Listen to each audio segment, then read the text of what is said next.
Jean Westover. Her mom is Faye Westover. Tara has brothers and one sister, so she has Sean, Tony, Tyler, and Richard. And she has a sister, Aubrey. So that's seven Westover kids, the dad and the mom. Those are like the main characters in the book. And then we later on are introduced to like her roommates in college, the guys she dated, professors, therapists, spiritual advisors, and there's also her grandparents and as well as neighbors. So that summarizes everyone in the book. Nice. Thank you. Well, now that we know, or you, the listeners, you've heard a little about our characters, and for those who have read the book, maybe you already know more about that. I'm gonna point it over to Manne. Manne, how did you feel about this book? It's a little different read from what we've read before, or probably from what you've read in general. How do you feel about the book? I had mixed feelings about the book. Yes, it's different from anything we've read as we grew up and from anything I have read personally. And I feel like it kind of unraveled feelings that I did not think that I had towards certain personal experiences. And it was both triggering and healing. Triggering in the sense that certain things did not make sense. But then I later understood that it did not make sense because that it's not my experience. And trying to make sense of somebody else having to have lived through that, it later on made sense in the sense that it helps me appreciate other people's lives, even if I don't know what they've been through. So yeah, in a nutshell, I had mixed feelings about it, and I still have mixed feelings about it. And yeah, that's how I feel about the book in general. Okay. We're gonna get into all those mixed feelings, but let me get a feel of the room real quick. Barbara, what was so shocking, right? What was so shocking? What was so thought-provoking for you in this memoir? Oh God, I don't think there was one instance. We're gonna dive into the character Sean. Let's have the brother. Everything about him, everything he said, everything he did, everything he moved around. It just inked everything in my body. The father was I'm gonna piggyback off Manne a little bit. There's a lot about the father that I did not understand. His way of reasoning, even when you present something to him and it's clearly true that what he's saying is incorrect, the man was so hell-bent on whatever his beliefs were, whatever he said, that nothing you did would change his thought process. And he somehow had the ability to change everybody around him to move like he did, which, if anything, I thought it was a little bit impressive and scary that a human being could do that. And I could not understand how. It's like it took me a minute. I still don't understand because in my head I was arguing. I was like, "Is it that these women, these people don't have the ability to just move? They don't. Why?" I had so many whys, but again, it was not my experience. I was not there, and I live in a different age. I grew up in a different culture, in a different environment, and so I had to take a step back. If anything, I can say to say, okay. I think it's when I went towards the end of the book, I literally had to take a step back because I was reading it the wrong way. I was reading it the completely wrong. So I had to take a step back to say, okay, let me read it from their end because they were born into that. They grew into that. They don't know anything outside the world apart from that. So it makes absolutely sense why whatever this nut job said was word. Compared to me that grew up in a different environment. I don't know if that makes sense. So that, yeah. I guess you completely missed the part where they said memoir, huh? Somebody's memoir, you wanted to write it to be your own. Yeah. How was this close? But okay. Man, that book really stressed you, eh? Well, Oh, he did. they're over there I'm looking, not. finding your words to throw out, and they're escaping your tongue. Yes, he did. That it did stress me. I'll not lie. Nora, before you picked up this book, you heard the title "Education," right? You like, sorry, educated. You like educated. What the heck is that, right? What were you like before reading it? What were your initial thoughts to it? And then after you read it, how did your perception about its title in itself change? So when I got the book originally, I read a brief summary of it to understand what it is I was getting myself into. So I kind of knew that she was someone who had not gotten an education. I didn't expect the shock.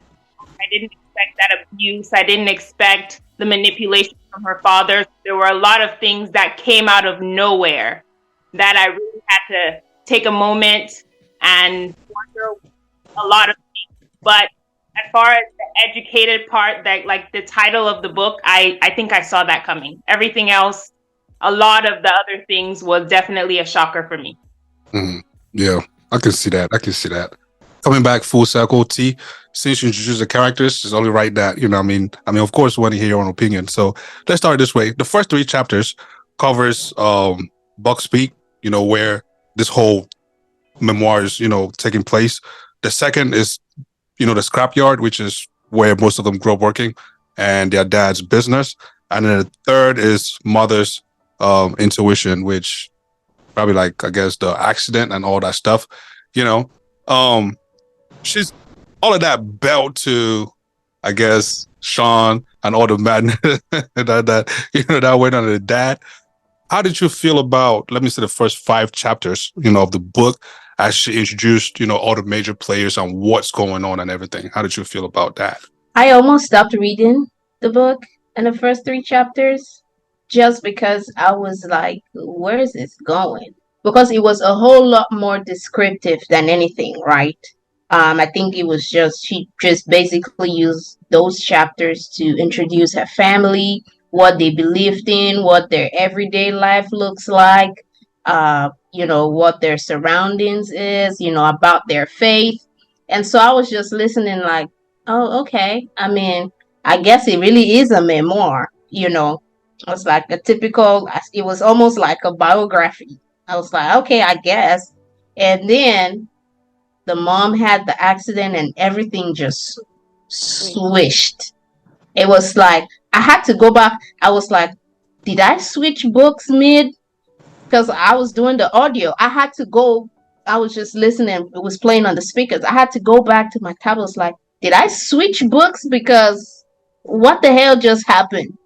So the first three, if you get to read the book, the first, maybe I think first two-ish, three chapters, it builds up. Trust me. So don't lose hope. And that's kind of like the foundation of the book, right? It kind of sets precedents and gives you understanding for everything else that comes after that. So it was interesting. I did not read the summary before because I'm one of those people. I read the summary, I might get discouraged, so I just dove right into the book.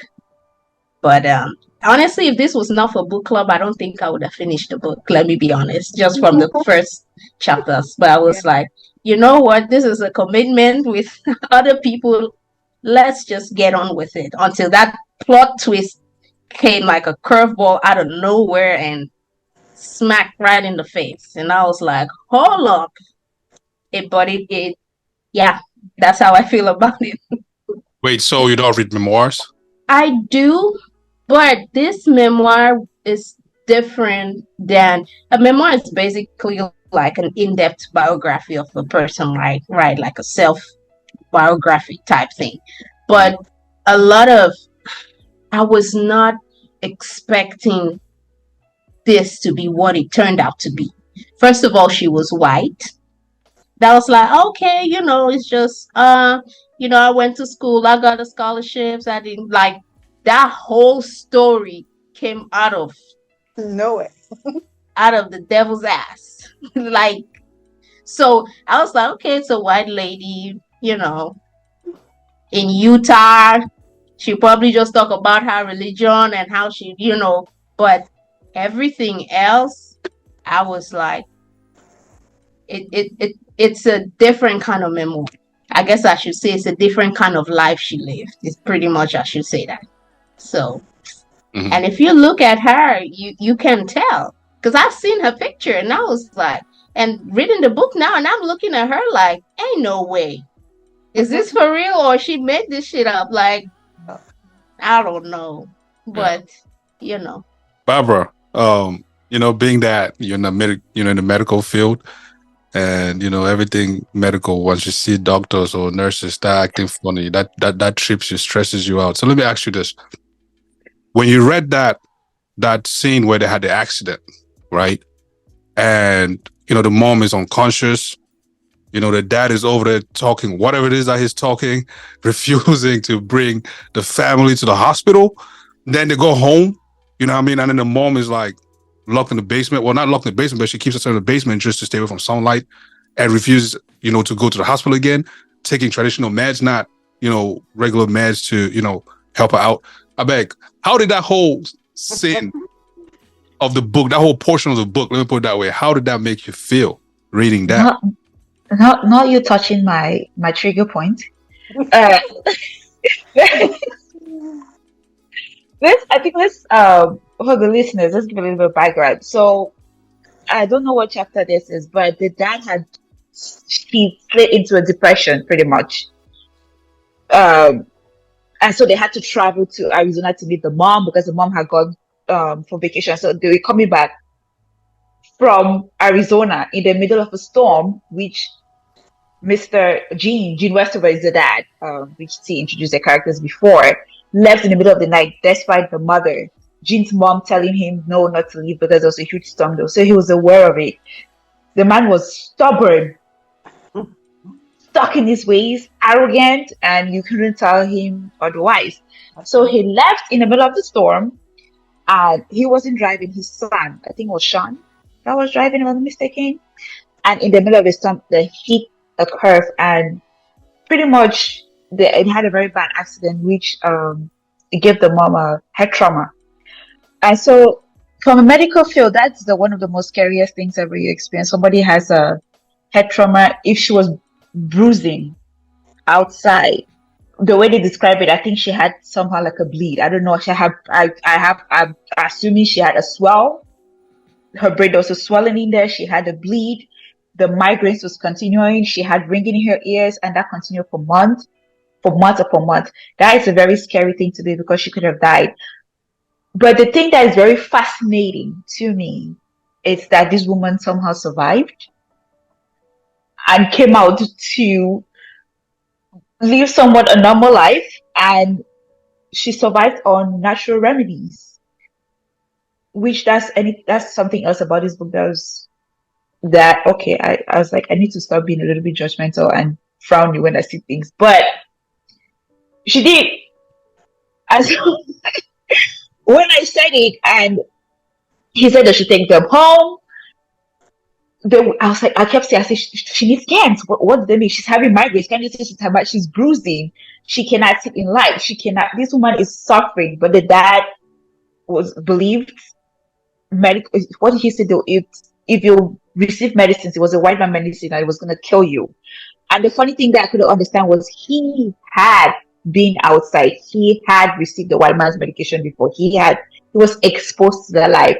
And so I couldn't understand why he was preventing his family from getting it, because even down the road, he eventually gave in when he had to do with his son. But that that was the first accident, which many months ago, but that first one, it distressed me a little bit. So, but I think I need to go back to understand how she survived somehow. She came back and she lived a normal life. That's the thing I couldn't get past. That somebody that had a brain swell, she had a bleed, and she was that sick, recovered, and went back to live her normal life. She was not as 100% as she was before, but she was about 90%, that was a miracle in itself without any medical help. Okay. In addition to, all that, like, as I was reading the book, the very first time I was reading the book, I just couldn't help but ask myself, like, all the times when the dad would be forcing the kids to get on whatever machine to operate and stuff like that. Like, yo, somebody just cut the hand or chopped off the hand or whatever, and he's replacing that person, the next person immediately. without even no care about, is that person good? Is that person, do they have all the proper, treatment that they need, or painkillers and all whatnot? And I found that, very, very surprising and strange. Because if that was me, I would have probably drugged my own dad and dragged him out of that community and threw him in town and see if he'll burn. But anyways, Nora and Manne, I want you guys to wrestle through this one. I don't know how you guys will do it, but tag team Sean for us, please. Oh, You guys tag team Sean for us. Tell us about Sean, please. okay. So in the so there was a part of the book where this whole Sean thing was happening that I had to pause because I did the audio too. I had to pause, rewind, listen again. So it was a whole back and forth thing because I could not understand how he would repeatedly treat his sister that way and not have any remorse. But that feeling kind of changed after, towards the end, when well, let me not go fast, let me not go all the way in the beginning, but explaining what I felt. I cannot even explain it. It was rage, anger, in as much as people struggle with certain mental challenges. There should be a line where, okay, well, this is my assumption or my expectation. There should be a line where you can see somebody is in distress from something that you're doing and then stop it. But I don't understand how he did not have that inclination, if that's the right word to use, to see that his own sister was suffering that much from his own actions, but then he couldn't stop. So that was something that I wrestled with a lot. It would be different if, he behaved that way towards a stranger that was trying to attack his family or trying to attack his sibling. No. But he behaved in such a, I don't know if barbaric is the word, animalistic towards your own flesh and blood. And that I could not sit with. So many times I had to pause, skip forward to go see if this thing gets better, then come back, and yeah, that's how I felt about it. Because I was like, why is this thing fixing me? At some point, I thought it was fiction.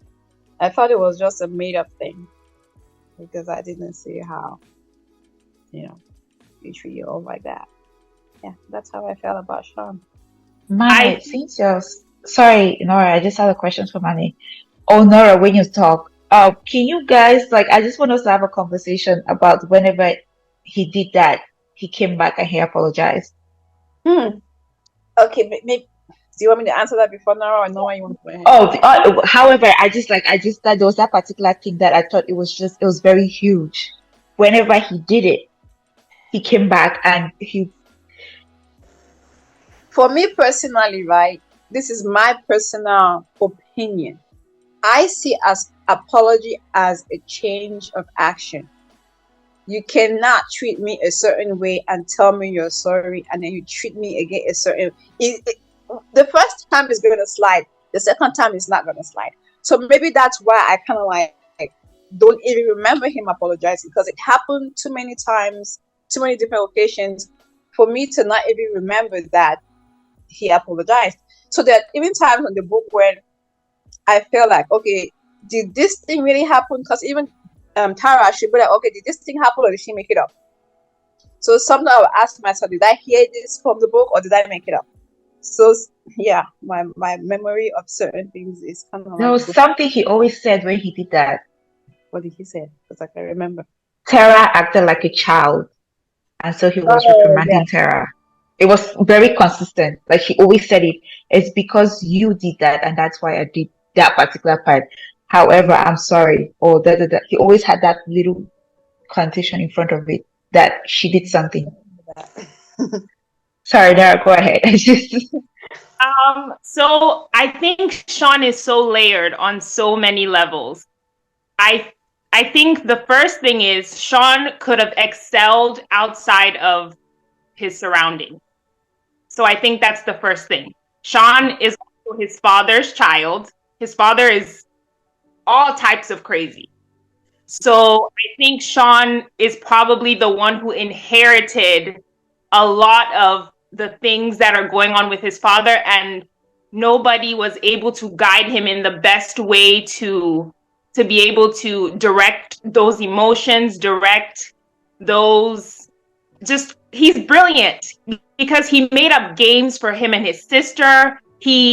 I really feel like he would have had so much potential outside of that little town that he was in. That's my first part. So I feel bad for him. I really do. He's literally the spawn of Chucky, but I feel very bad for him because I think he would have excelled really well outside of where he was. I also think that he doesn't have a conscience. Point blank, like this period. I don't think he has a conscience because how can you?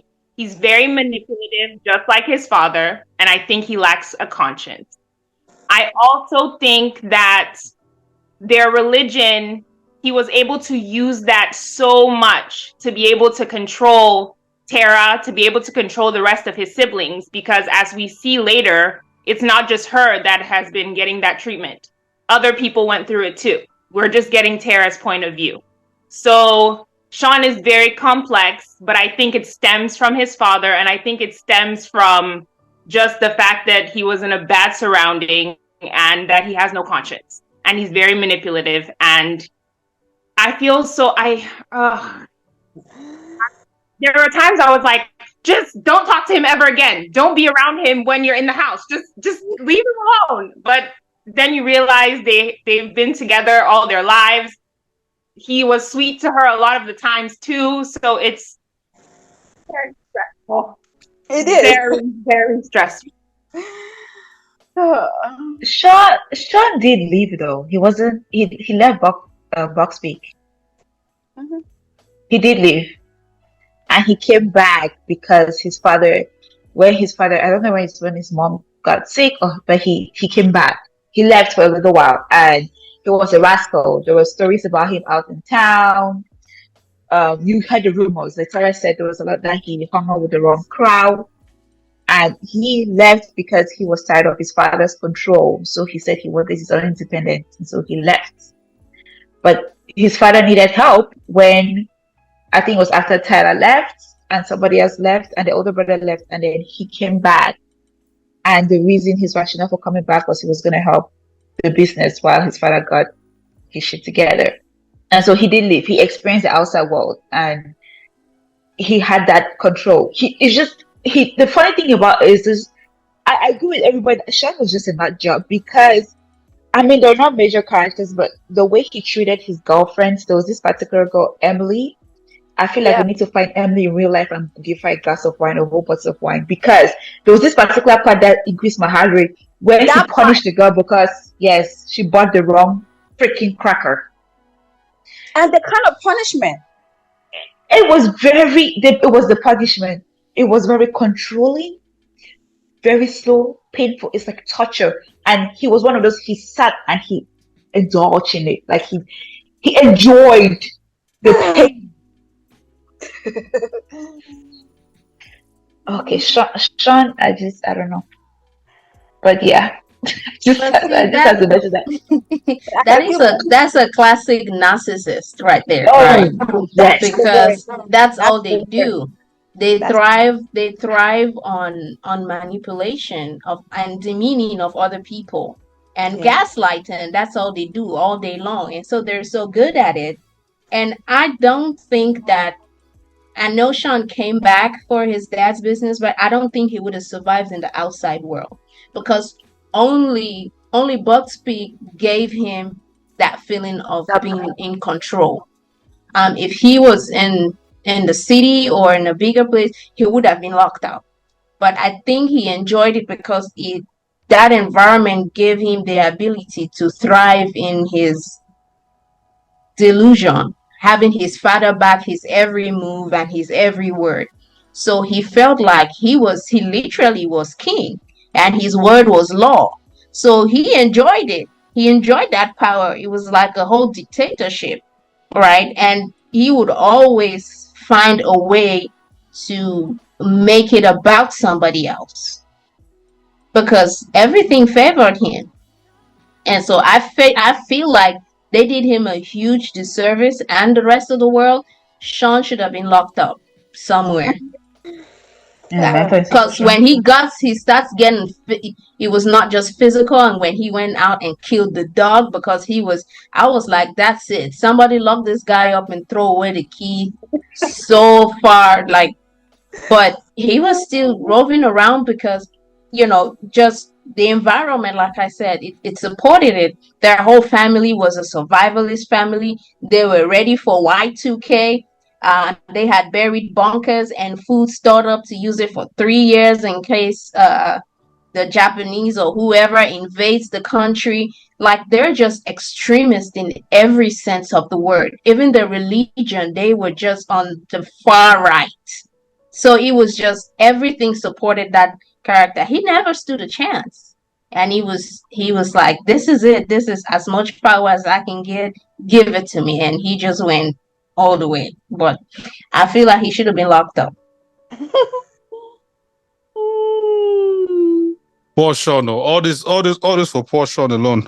Um, how do their parents, Sean's dad and mother, who's also Tara's father and mother, how do they play? Oh, what role or what actions do they have to play in who Sean is in this book? I think they enabled it by not addressing it. But like I said, the book kind of like unraveled a lot of things for me personally, right? Yes, they enabled it by not addressing it, but okay, later on in the book, I kind of understood when the mother said, I think when Tara wrote a letter or she was talking on the phone, and the mother said something along the lines of she knew about it but she didn't do anything about it. Admitting that she knew about it kind of felt like a sort of relief for me, because for her, if she had continued to be in denial, it means that it wasn't an issue. So for her to admit that, it was something that was going on, that was kind of like a sign of like a sign of like an exhale, like waiting to exhale kind of feeling. But then again, there is this line that I heard. I don't know if I read it or I heard it. Is that our parents tend to parent the way they were parented, or they did the best they could with what they knew. Now, I'm not excusing the fact that they could have addressed the situation. Maybe they didn't know how to. Manne, I disagree there, because I do too.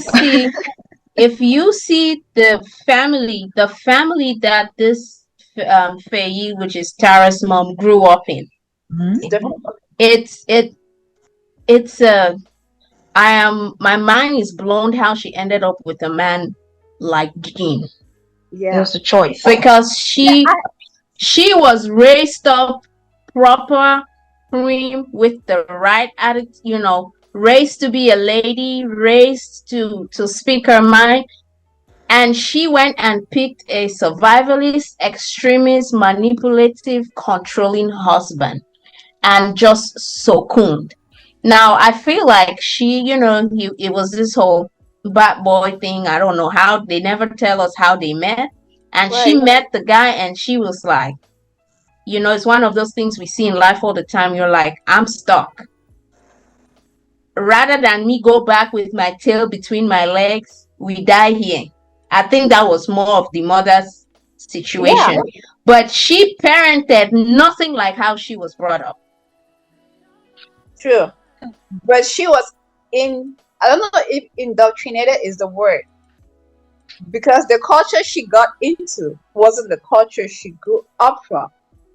So somehow, somewhat, to me, it feels like it's a learned helplessness situation, in the sense that she was now in this new culture where they do things a certain way. Yes, it may not have been what she knew or what she was used to, but the choice between,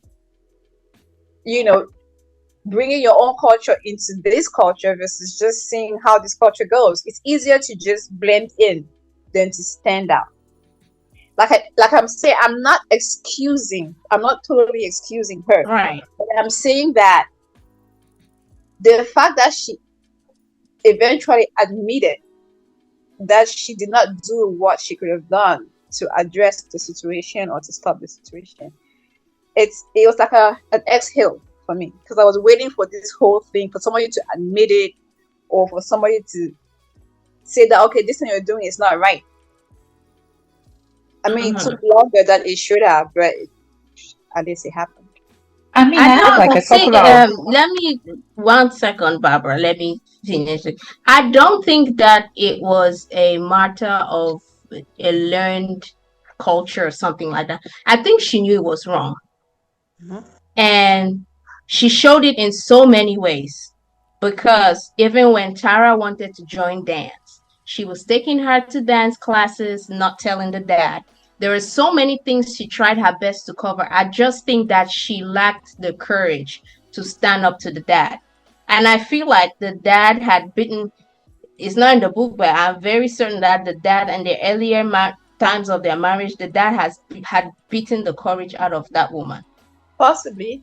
I see it as a huge possibility, because you can tell that she doesn't agree. When she talks with her kids separately, she agrees this is not right, that we cannot live like that. As soon as she gets home, mouth shut.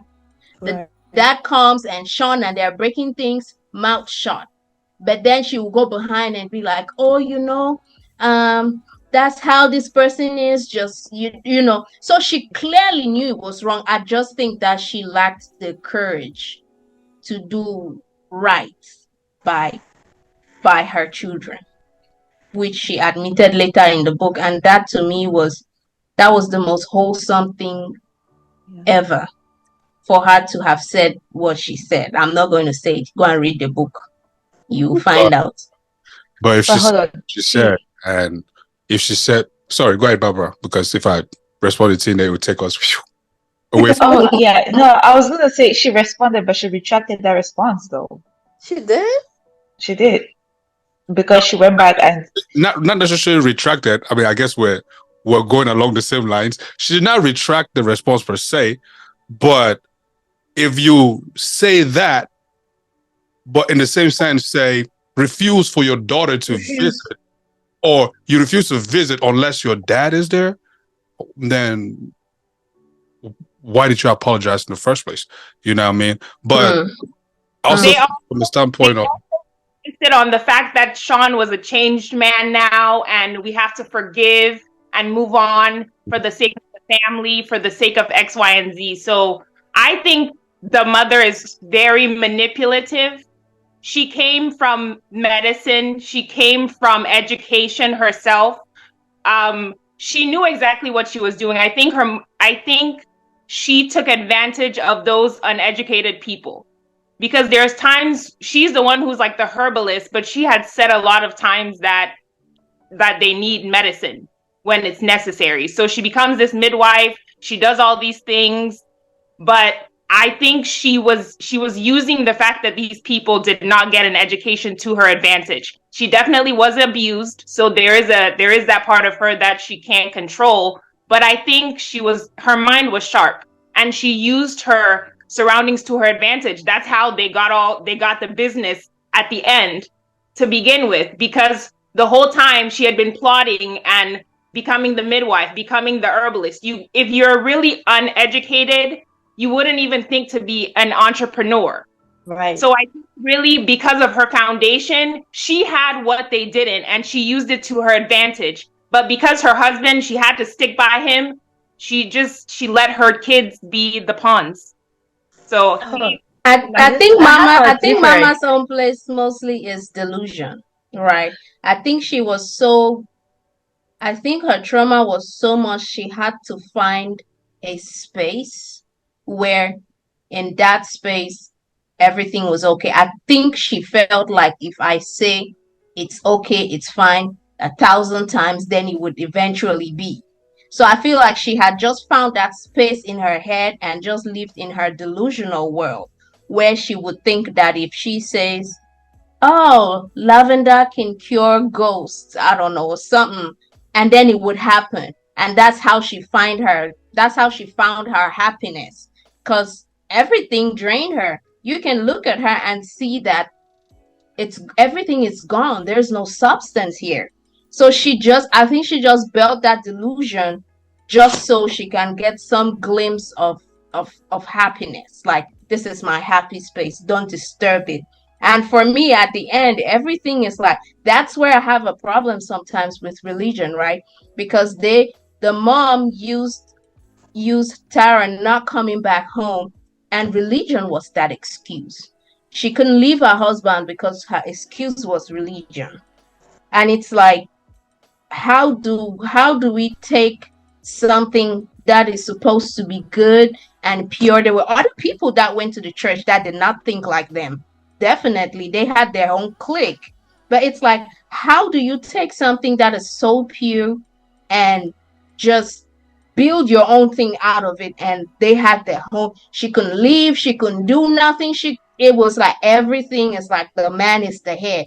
He's the be all end all. It's like, woo, this delusion. I'm gonna need some of that because it's I okay. want to. So the book. Sorry, okay, let me just something. So here's the woman. Yes, you can see the sense of abuse, right? I agree with you guys, but when it comes to Sean and the children, There's no abuse here, or no delusion. no, I'm not referring that part. But the father, there are moments have a different way of living life. If you look, if I'm going to jump a couple of chapters down the road, when Tara goes to university and the bishop at her church with the grants and how it took her a long time to finally accept that, they have a different way. The father was the one that indoctrinated those ideas into their head. She doesn't say much about the mom before her time frame, so we don't know a lot of the backstory, but I think she was abused. We have to remember that these people grew up not believing women had to work. Nobody had money. She got into, you mentioned the midwife. She didn't get into the midwife because she wanted to. She was forced to. She hated it, if anything. She just became good at it. The husband told her that, I think you'll be good for you, go to it. And so when she saw it and she started saying that she was making money, she had power. That was her power. That was her leg room. The husband needed the money because the man ran a junkyard. He collected scrapes, which I think they say in the winter he doesn't have a lot of money, but in the summer he tends to make it. So in the winter he needed her money.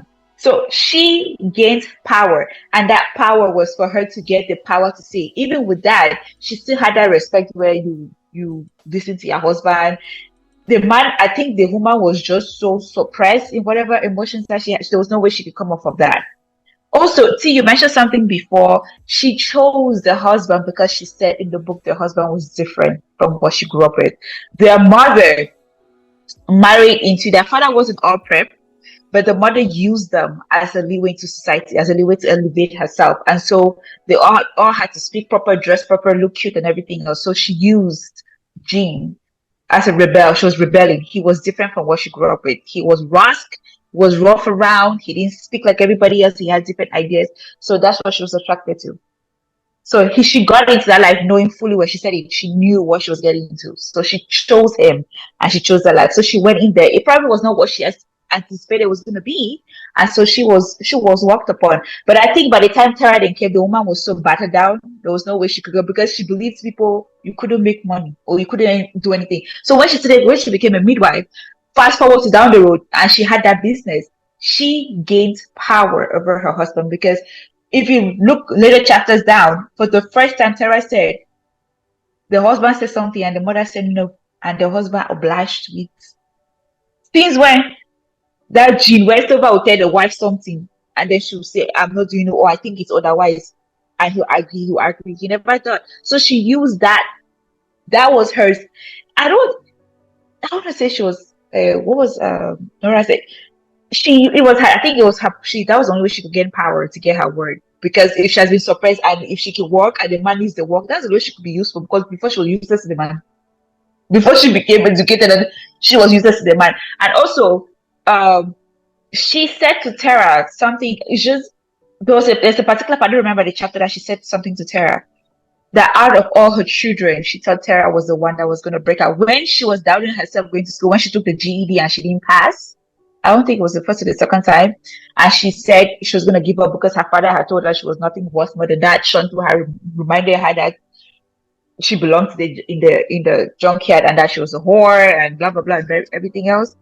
But the mom said, and then she was doubting herself if she wanted to go to school.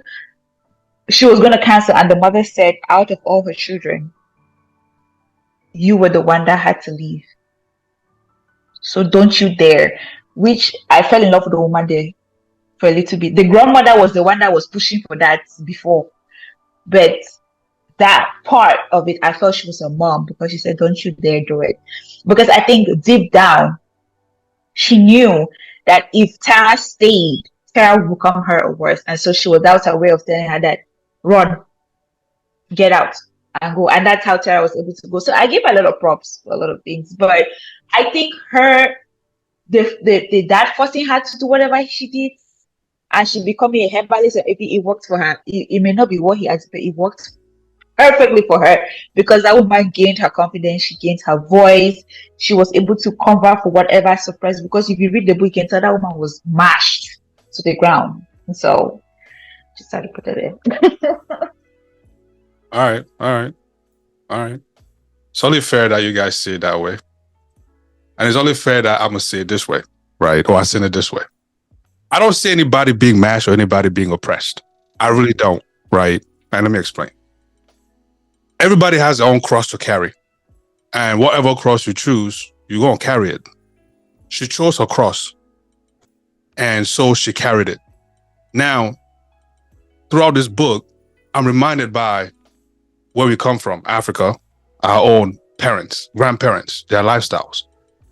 This is not far-fetched. It's right around the alley. It's right around the corner. We've seen this one way, shape, or form. You know what I mean? She had a voice. She just chose not to use it when the moments were right for her to use it. She suppressed it herself. Nobody did. If throughout this thing she stood up for her kids, it was just a matter of time before the dad himself would have probably, eased up or probably raged out and probably gone and operated one of those machines and killed himself, I think. But in not sure I really seen her suppressing her own voice, her taking the back seat when she was supposed to be in the front seat, her, removing her foot from gas when she's supposed to keep the foot on gas. And then coming to the kids, man, Tara had opportunity to leave when the grandparents told her to, and she chose not to wake up and go. That was already one for me. I was like, the fuck? I'm like, yo, perfect opportunity right here for you to leave. And you chose to stay. And now you're going through all these things and you're complaining. And, well, maybe I got to find the empathy in that. But I was looking for it. I couldn't find it, one to give. So, no, she dropped the ball there when she refused to leave. And then with everything that's going on with her, her siblings and everything, that was also cause for her to find a way to, to dip. I'm not saying it's easy, no, but I'm saying that she could have found a way. Probably called up her grandma and said, hey, grandma, is that offer still on the table? Come and get me. Something, I don't know. But I don't want to put all the blame on Dad, though his views were just very strange, or how he was, how he was being that family head. It was just very strange. It's beyond manipulation at this point. Like, to me, it's beyond manipulation, I think it was something that to do with serious mental health, in my opinion. But that's left to, Tara to write another book on what happened after that. But I also do really, I'm really convinced that the mom suppressed her voice and she could have done better. I think that dad was very strategic too, right? Because he trained them all for his use.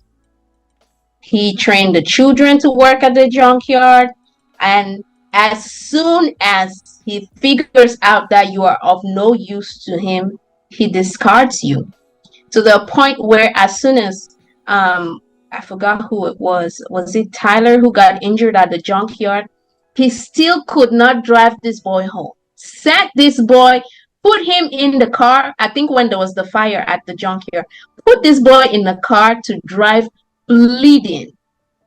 This guy passed out. This man still decided to stay at the junkyard and put this boy in a car to drive home. I'm like, God damn. Like how much of a user do you have to be to disregard human life? And it's a miracle that all the children survived. I still don't know how. Because tetanus should have killed somebody. Head injuries could have killed some. Concussion could have killed some. It's ridiculous. This man had Tara swinging off a crane. I'm just like, what in the jungle is going on? So it's like, even the mom going into midwifery, it was for the dad, because he said, "Oh, if you learn this, and then when the war comes and the war ends, you would be the only one who will have this service. Then we would be on top. And soon as the next thing, oh yeah, learn this medicine, then we would be on top." That was all he was concerned about. He was not concerned about raising a family. He was just concerned about getting the people to do his bidding. That's all he was. And I think that's why at the end he was more relaxed when the mom had the whole business, and he was like, okay, somebody else can work and I can just sit and make orders. And he still was still in control. But that is beyond me. They need to study Tara's dad. He needs, yeah. There was something in the story. Do you guys remember the neighbor when they had the FBI whole showdown with the neighbor? I think it was in the beginning of the chapters that he had this neighbor that had similar views to him. They built bunkers and believed in the whole nonsense, whatever that believes people that believe Sarah. And then she told the family like a completely different story. I was very fascinated by the fact that when Tara went to school and she read everything, even the father told her that man will never do XYZ, he will never accept government money. He was accepting government money, he was doing interviews. Because the man, and then the dad had told them that the guy was killed and he died. The guy actually did not die, he was alive. Sued the government for billions upon dollars. I was living his best life. While they are in the mountains under the impression that the government was going to come attack them because they're different. But the funny thing about it that I thought that was very interesting is they had a TV. How on earth is it that they couldn't watch the TV to figure out that whatever the father was saying was incorrect? Because he literally told them that the guy was dead and that whatever the government had plans to come destroy, whatever nonsense it is he was saying. And that's why I say he was very fascinating and they believed him. And nobody went to thought for a second that they could go research to see if that was right or wrong. He's what was. If you've not been exposed to TV for damn near all your life, and all of a sudden there's usually TV and you're just looking at it, I mean, there's much for you to want to uncover from there. You know what I mean? There's like much. It's like you're leaving Africa and you're seeing all these skyscrapers on TV, and you come here and you're like, yo, where the hell are all those skyscrapers I was seeing on TV?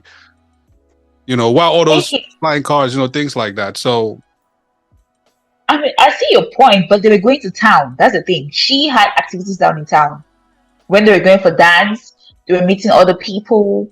The mother was exposing them to all of these different things. So she had. The very first time she set foot in class is in university.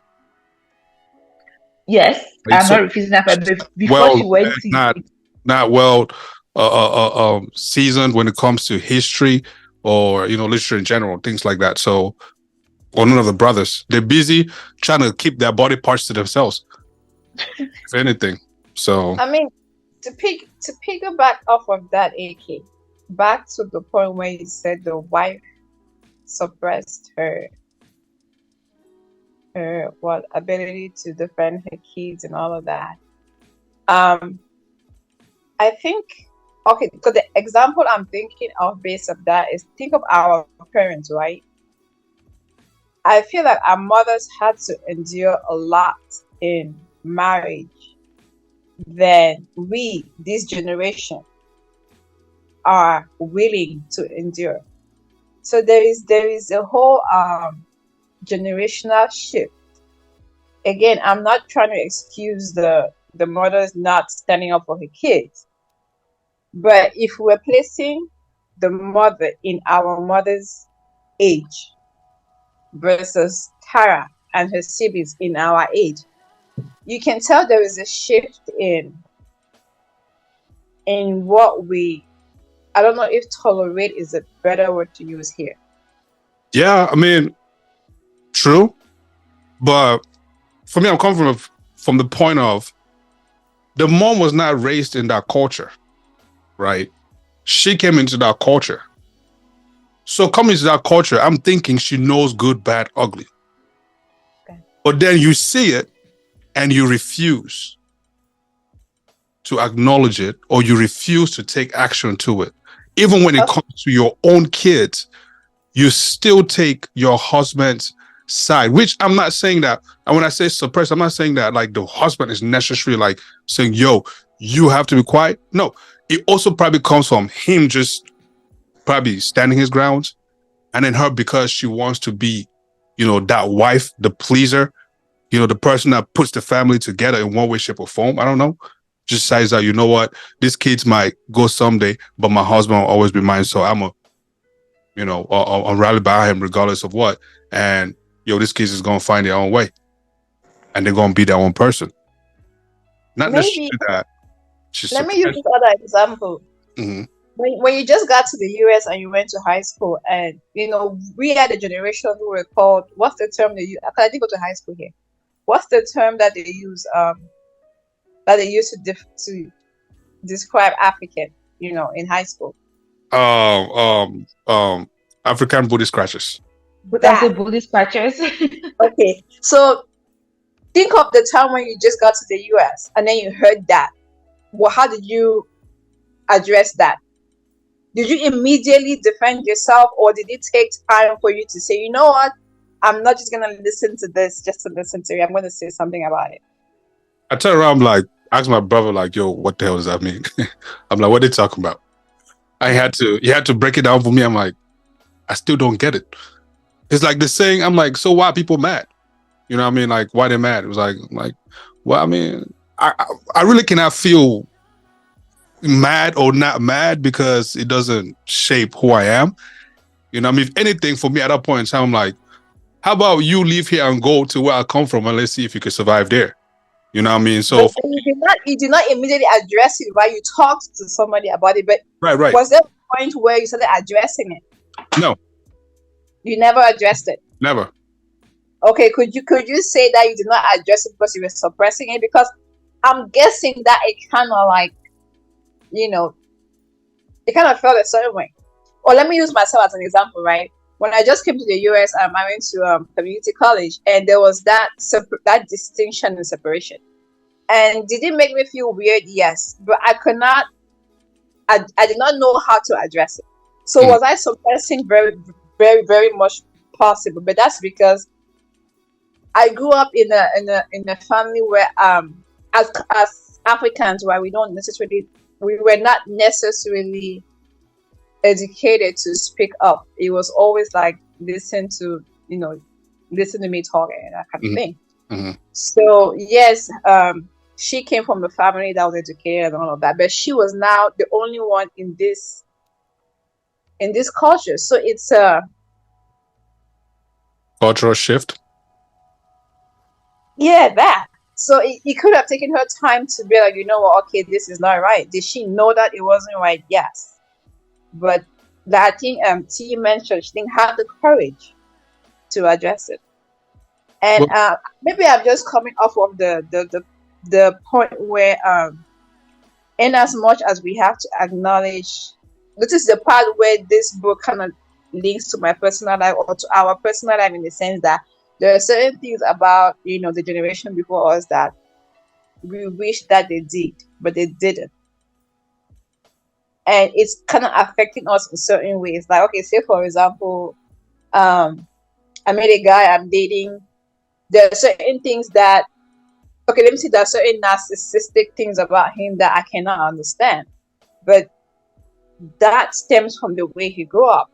Now, if our parents knew how to address that, to raise kids in a way that they didn't have that tendency, so the next generation not having to deal with it, I'm thinking that maybe being graceful, acknowledge that okay, they failed at XYZ, but then how do we fix, or how do we address this? How do we not, throw dirt on it like our parents did, and that's kind of where the book shifted for me. Even though I think Barbara said, even though she apologized, but then she recanted it, which I don't remember, but I guess I was just stuck on the apology because I was ready to exhale.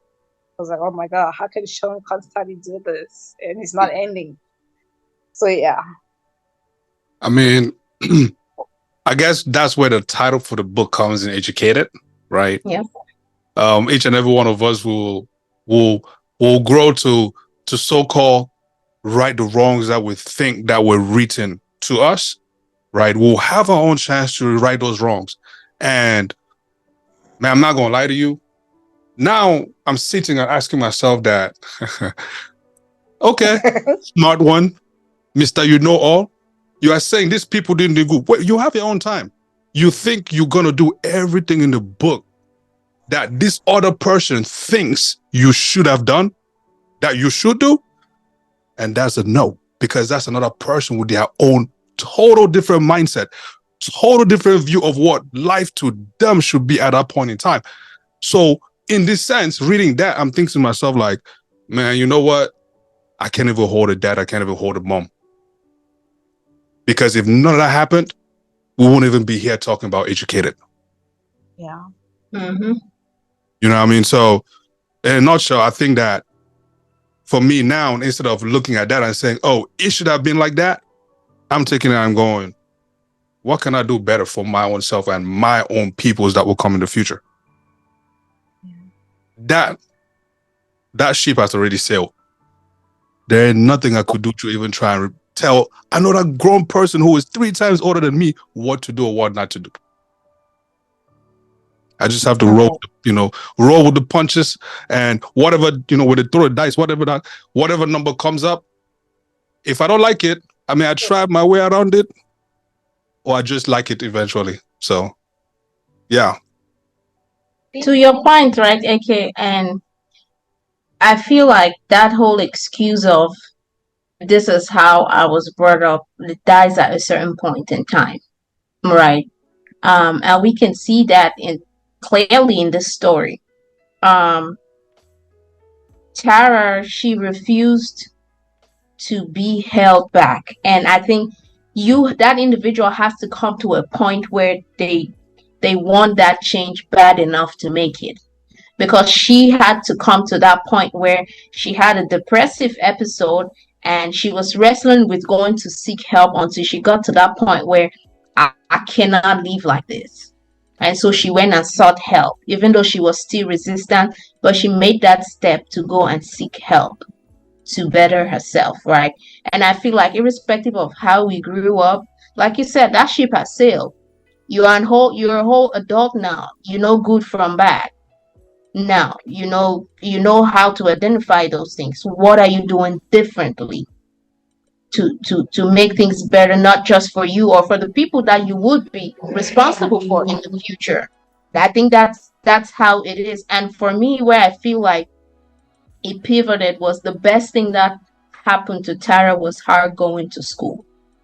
And I think education saved her life.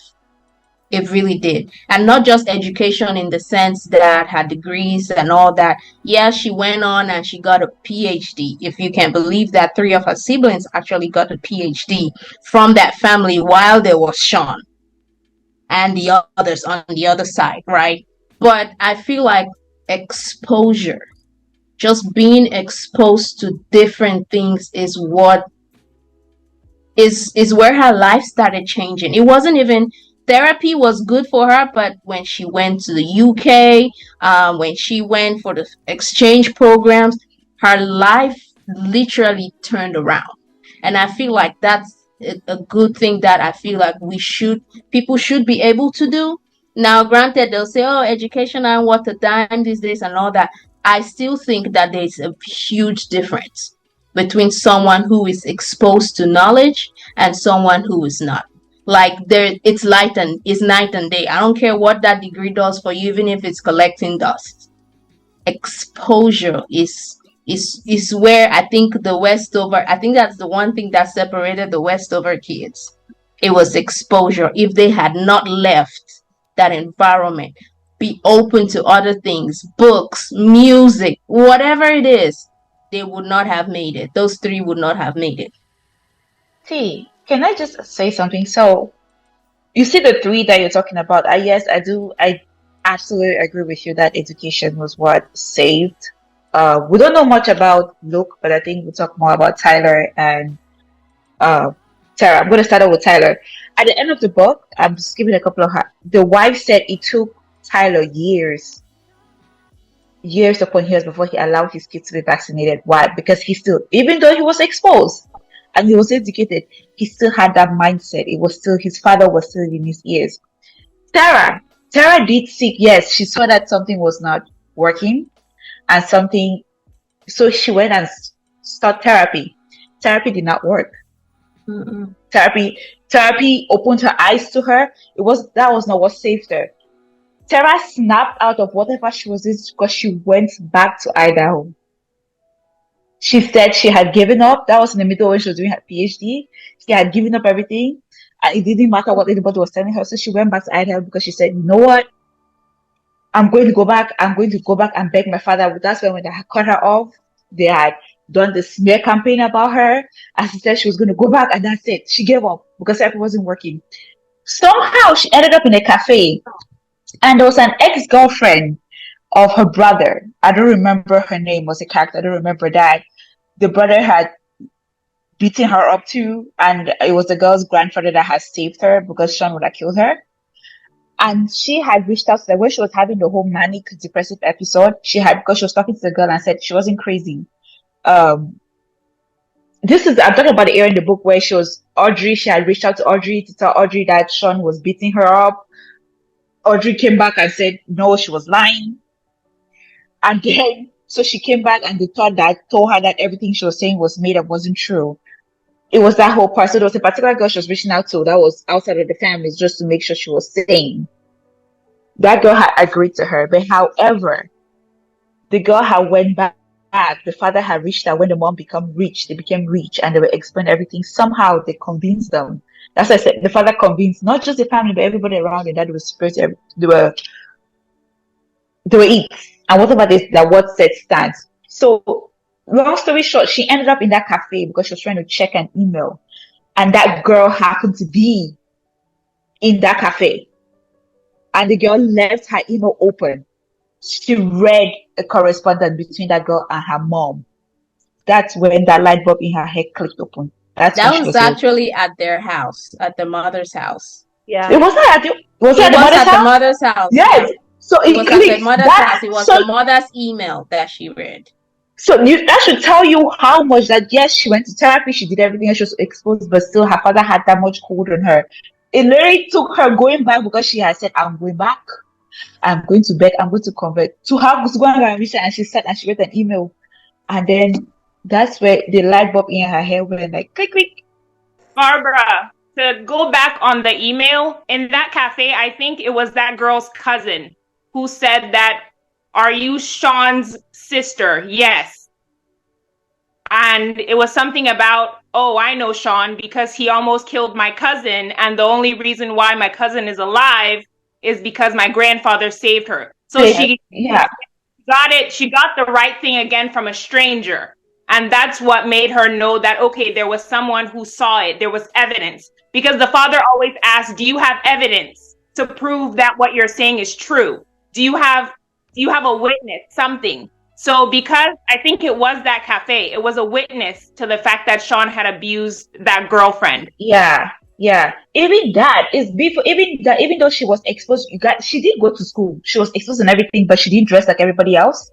She still believed in her father's way of mama's. Okay, I don't know how to pronounce that word. Jesus Christ, please. Of the religion, she believed in everything. So she still had that sense, although she was trying to convert.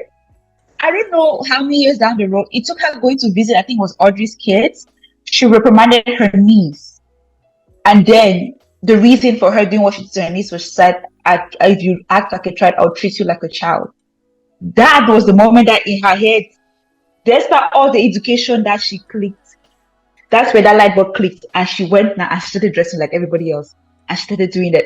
I think the point I'm trying to say that there, even though these people were educated, yes, education saved them everything, but their father still had a hold on them, no matter how old they were. That trauma was still with it. It was still like stuck in them. Even as Tara got all her PhD, her father's words, Sean's, it still ran through her mind. It still had that. It pinned them down. It was even Tyler. The ones that left, they still had their father's voice in their ears. They never got over it. And I think I assume it, again, I don't know these people. I'm assuming they're probably still working What's out. there to get over? You say what now? What's there to get over? To unlearn. I think To unlearn. Okay, I'm trying to say to unlearn. And I think, go ahead. To unlearn everything?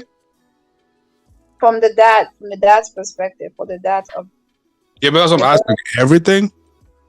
I don't think that everything, because as Barbara was talking, what I remember reading somewhere that the first 12 years of a child's life is what you will get to mold them.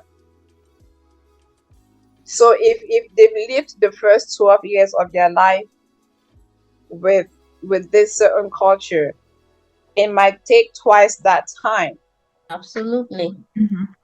They may not necessarily, like, there are certain things that I learned growing up that it doesn't serve me in my adulthood. Sometimes I would have to think it over and be like, okay, yes, I learned that then, but it's not serving me now. But it doesn't change the fact that it's still at the back of my head, because those are the foundation years of life that, which I would guess that's probably what was happening to Tara, that it took her going back to the place where, things kind of make sense. But in that moment, that thing did not make sense. And that's when she was able to unlearn that one aspect. And then she could go back and live her life and then, come back. There is a scene in the book that I want to get you guys' opinion on. I think it was when she may have been going back to get the taxes for the money, but she walked in and Sean had a gun and was waiting for something. She snuck in at night. Yeah. Yes. That was. I want to hear you guys' opinion on that scene. My question was like, well, why did he have a gun? But then the dad, I think the dad gave it to him. They always had guns, though. Who was he waiting for? My question was like, who was he? Question. Yeah, that was my question. When that happened, what was he waiting for? See, when it came to Sean in this book, I couldn't put anything past him. And I could not see any good coming from him. So in a nutshell, he just existed. So whatever he did was just like, here we go again. You know what I mean? Let's keep it moving. Here we go again. Let's keep it moving. Because at some point, it's like, you have these two wild cards, and then you have a Queen Joker who is like, painting, that keeps coloring the white cards white every time there's a stain on it. It's like, just keep coloring it. I'm like, yo, what the hell is going on? So at some point, it's just like, Tara, you have to run. Just run. Just run already, because nobody will save you. You have to save yourself. Just run already. Are you not seeing this? But, yeah. I have a question for Sorry, when you're done, man, I just have a question for the group. The part where, was it his girlfriend, where he punished her for buying the wrong food? I think she ran. Oh, Emily. The coal, and I was just like, wait. And then he came all, covered up. Yes. I could not get over that. That was the wife. That was his wife. Sorry. Wife? Yeah, it was his wife. Because he punished her for buying the wrong thing for the son. So I got I don't know, so triggered about it that I wrote it somewhere, and then somebody was like, what book is it? So I talked about the book. So this person has read the book 2 years ago, but sometimes they have like what they did the audio book. Sometimes 2 years ago, but today they still have like visual snapshots of parts of the book, and I'm like, why are you telling me that I'm going to be dealing with this for about 3 years? Because it's not a pretty feeling. But anyway, like I said, part of it felt like it was fiction, but then it's a real life story. So. Yeah. I'm pretty sure half of it was fiction. Guys, Am I the only one? you guys get for Sean is a feeling I'm having for Jada Pinkett right now. But anyways, Oh my god! Wow. I was So going to this, buy her book, We're but reading her book next. ending, I was like, no, not. I don't think that will. But guys, okay, so I have a question for you guys. Am I the only one, right? I have, besides if I'm in love with Tara, because this family, there's something that we keep missing. Resilience in Yeah, this household was unmatched. different level. Like, these people will fall down and somehow How did he? they will wake up. How did And then, yes, and then the second thing is, can we just appoint the fact that these people did not have any education, but they all have PhDs? They did not go to school. That They did not go to high school. Well, Tyler did. I think Tyler did. They say Luke was dumb, but he ended up going to PhD. Tara did not go to school, but this child went at university. And has straight A's and she has scholarship. In fact, if there's one thing about this book that is sweeting me, is that whole fact that I can just I will give them their father built resilience in them. When you fall down, my friend, the father wake up and go and do what you're supposed to do. The father instilled resilience. I don't know if the father instilled it or it was just the culture where they grew up in, but the resilience was It was not the unmatched. father. Don't give him props for something he yeah, did. I think that it's the unfortunate circumstances in their life that led them to build resilience. I don't think that he instilled resilience in them. That is Like, attributed, because I think it's life circumstances that helps you build a certain level of resilience. yeah. Not so True. much. but who made that life whatever possible? I Did mean, not you get can the say father. that. That is true. I mean, they didn't have the No. luxury of falling apart in anything, Mhm. whether it's their health. They did not have that luxury. So the only option the only thing they knew was to be strong and keep pushing. And so she and her two brothers, Tyler and Luke, I think they took that and just put it in everything else that they did, and that's how they excelled. But it was it was not thanks to the dad for instilling. It was not instilled in them. It's one thing to instill a virtue Yeah. in your kids. It's one thing. It's another thing for life to just teach them. Well, I mean, Unfortunately, that was their case. their culture or religion states that they live life a certain way, right? Hmm. That's like the foundation or the backbone of what they are, or what they grew up to learn, and then plus what their father thinks that they should be doing. What I'm really curious to know, which does not excuse the whole book in a sense, but I think it would have also been nice for her to like give a little background on how the dad was raised in a Yeah. sense, right? And also to his position in his family. Is he the first, the last born? Because for me, it will help me to also know kind of what the heck this Yeah, first about. child syndrome, middle child Right. syndrome. You know what I'm saying? But I also want to know where he gets all this, what he got all these ideas from. Who put these ideas in his head? How did he arrive at, this is like this is like that? That story that he told about the neighbors was wild. It was like the wildest story, I read in that book. And I'm like, how did you cook up something like this? And who are all these guys just sitting here believing every single word you say? My name mentions Okay. about last the previous generation to this one. The beauty about this generation is, with social media, we've been exposed to a lot. Not necessarily that, we're picking up a book to read, which is sometimes tedious to the majority of folks, but we do a great job at reading headlines, if we had to get a grade on reading headlines, we'll take 200 on 100. But the thing is, headlines too sometimes are very misleading because clickbaits, right? So what the fuck was I going with that? Sorry, but I'm going. I just it just left my head. Go ahead, Barbara. I'll think about this again. Oh, what I myself have been forgotten the question I was about to ask. Something just passed in the air. Oh, so that's going around too, huh?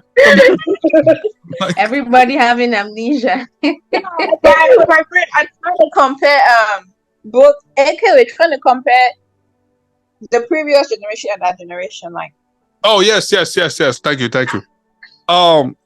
So in a sense, it's like we know better, or we think we know better according to what society shows us now, versus what society was then to what the previous generation is thinking. And then, most times now we just do.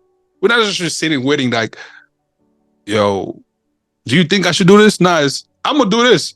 Whether you agree with it or not, that's your problem. I'm gonna do this. You know what I'm saying? So it's like there's that difference between then and now. So, and then just to our mothers and sisters, and it's a lot different now. They're a lot vocal about a lot of things. Not to say that they were not vocal before, but now it's a lot more, and to some extent even way past than I even want to see or hear.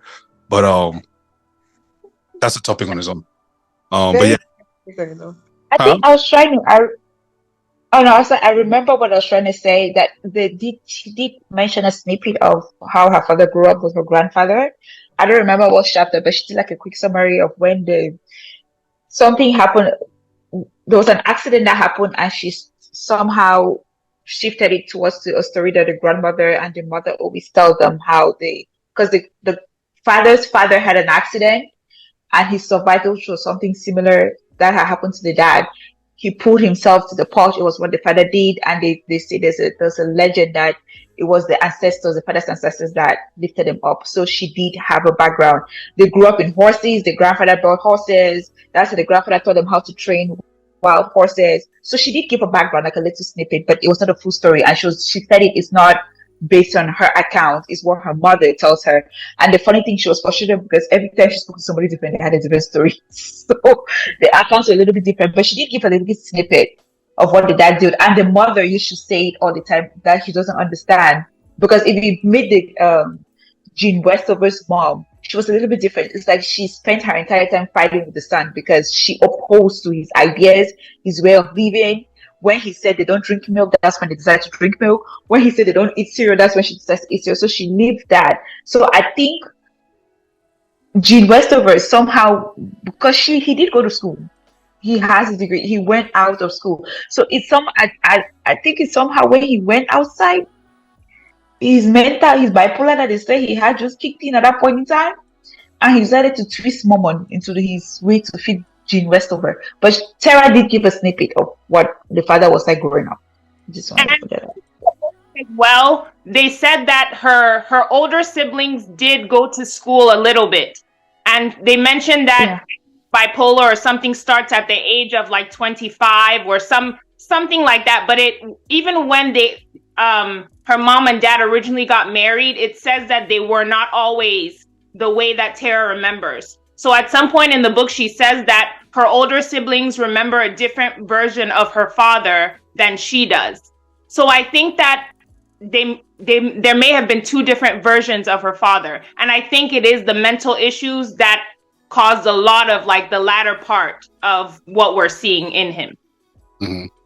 I think that if the dad had his ways, if he had powers to bring a group of people together, he would have probably created his own cult.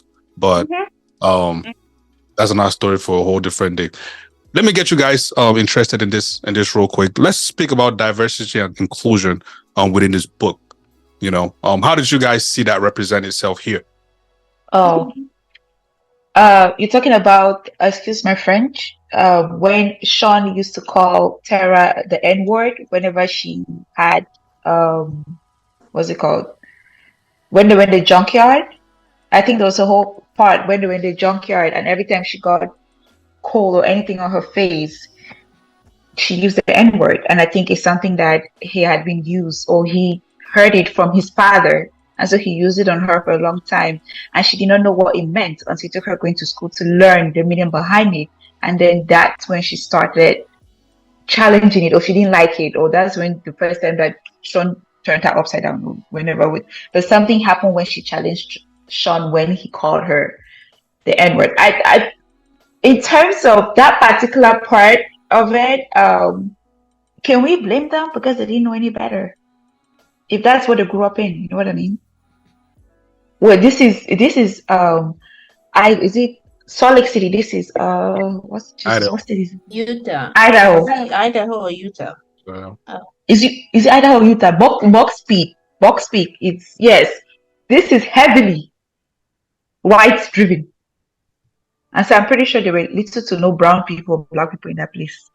And so racism or diversity was little to no existent to them. And so she wasn't exposed to any of that. So to her, the N word was a normal thing. She did not know behind what it is. Her brother just called it. She's a girl. She's never been outside. And so she just thought it was normal to her. And Larry took her going to school and having a history lesson about it for her to learn what it meant. And from what I understand, I think the father knew the meaning behind it. That's why he was calling it. Because I think the father was the only one that understood that. I think Sean knew too, especially when he went away and drove the trucks. Otherwise, he would not use it only at that particular instance as an insult. Because if you did not know what a word meant, he would have just used it for cereal or anything. But he chose to use it at a particular time when she looked a particular way to make her feel a particular type of feeling. So he knew what he was doing. It was just unfortunate that she had not left her town ever to have known that. I don't think she had ever seen black people. So till she went to the university. So it was just unfortunate for her, but I think they knew what they were doing. The dad and the older siblings, they knew. Yeah, throughout the book, every time she did something, he had a name for her. She put on makeup, it was your whore. She put on something, is fish eyes. This one, it was this. I'm like, yo, can you ease up on this shorty, man? Like, what's up, man? That, like, I really want us to talk about that whore thing anyway when we're done this conversation, because that particular part bothered me, because it didn't come from Sean. It started from the father. I was ingrained in all of them. I just felt like it did so much damage to that girl that anyway, let's finish this topic and then we'll come to that. What kind of damage? So if we go back to so her boyfriends, we had I don't know, there was Nick, I think Charles, and there was somebody else. The very first one that she met when she was doing dance class, the first time the boy touched her, she said she was a whore in her head the entire time, just from touching her. And I think I'm gonna give this. These boys had a lot of patience and love for this girl because they stuck with her despite all of that. She wouldn't let you touch her. If she wore makeup, she thought she was a whore. If she wore skirt above her knee length, she defined herself as a whore. Anything, if it was not dripping at first, she said she was a whore. If she thought about a boy in the wrong place, she considered herself a whore. Why? Because her brother and her father had told her that the entire life. You know, like just to your mental health and your self-esteem, your confidence, and everything else, it damaged her. Let me say use the damage. Damage is extreme, but I think it is the word. So me growing up, every time I fail exam, they say Dalton. Every time I would do it, they say Dalton. So I grew up today like this. I should go and be thinking about that because they kept calling me Dalton. I should go and sit down and hold that to myself because they kept calling me. But see, you're different. Now, this to me, this brings up, the whole book sheds light on something that I think that we, especially as Africans, we take for granted in our families, right? Growing up, girls, boys, that was, to me, I did experience something like that, right? Where your brothers would be insulting to you. I don't know if they thought that it was going to make you feel, like to straighten you out, but they will call you names. If you grew up with boys, it was a normal thing. They'll call you names and all things. But sometimes you forget that people are not different and words follow people, right? When you ingrain something and you call somebody names multiple times, and oh, you're stupid, oh, you're silly, oh, nobody's gonna like you, yes, you're gonna end up pregnant and have 15 children, you're never gonna go to school. Things like that sound sometimes in families as normal family banters, but we forget that words haunt people, and sometimes people laugh it off just because it's the only thing they know how to do, that's the only response they know. But those things carry into adulthood sometimes, and you bury that trauma deep down, and it's coming out in different ways that you don't know. And we don't identify things like that in African homes as trauma. Now sometimes people like you, AK, are different, where words like that is like, "Psh, je m'en fous." But there's a lot of people, a lot of adults going around who grew up hearing things like that are still not right in the head. And that's something to me that the book shed lights on. And it's like, we have to do better right now in this generation with how we're raising our kids, with how we're talking to our kids, with how our kids are interacting with each other. So that's just something to me that was remarkable. Sometimes, I mean, I get what you're saying. Let me start there before they say I didn't acknowledge what. Wow. But you understand exactly. I agree with you. I agree with you. But man, we cannot be in a jungle and you see lions and tigers running around, and you tell me to just go and walk. It's normal, and not experience it within the confines of a cage. I refuse. With the brain I have, no. Lions are not friendly people. I don't care if you give them milk, and I'm watching you giving them milk to see that they don't eat flesh. I don't care if you have 5 people standing in front of vegetarian anything. lions. I am concerned. I am not touching it. I am not standing in front of it. I am not doing none of that, because my experience of that is this thing is going to kill me at first sight. You know what I'm saying? So because I know that, I'm not going to try it. I don't care whether you, Terez, plus Manne and Barbara, all of you together are sitting on top of that lion. I don't care. I'm not going next to it. Now, some people know that, but they still would choose to go there. And then when that lion bites them, they'll come back running. Hey, you can't feel sorry for me. Fuck that. I'm not doing that. Let's begin there. I'm not doing that. You know what I'm saying? Number 2, seriously, this is number 2. Some people just need to learn how to have thick skin, man. This world in itself is brutal. It's unfair. It's unkind. Learn to have thick skin with certain things. Not everything will go your way, or not everything will be the way you think it's supposed to be. And I'm not saying that people should just walk around being frail. No. But there's just certain things that you just have to learn to have a thick skin about. Keep moving. Just certain things. I don't know. Not certain things, everything. I'm like, okay, I have a couple of questions for you, just based on what you said. Uh-oh. Let's finish Tara's book first, and then we'll keep moving. And then we'll get, But sure, shoot. we have 8 minutes. Shoot. It's Mr. Linger's time. No, T, are you done? Huh? No, I was asking if you're done with your point. Me? Yes. Yeah. So, okay. See, you see the example of the thick skin and the lion, right? Because CD said we're not all different. We're not the same. We're different people and how we manage things and know things. However, will you say, the lion is going to eat you if you come out of the cage, or it's going to harm you, or it's not fair to, because maybe growing up from a little child, you were taught to be cautious, to be careful of those dangers, those things? Mm-hmm. Like, would you say that? Yes. Okay.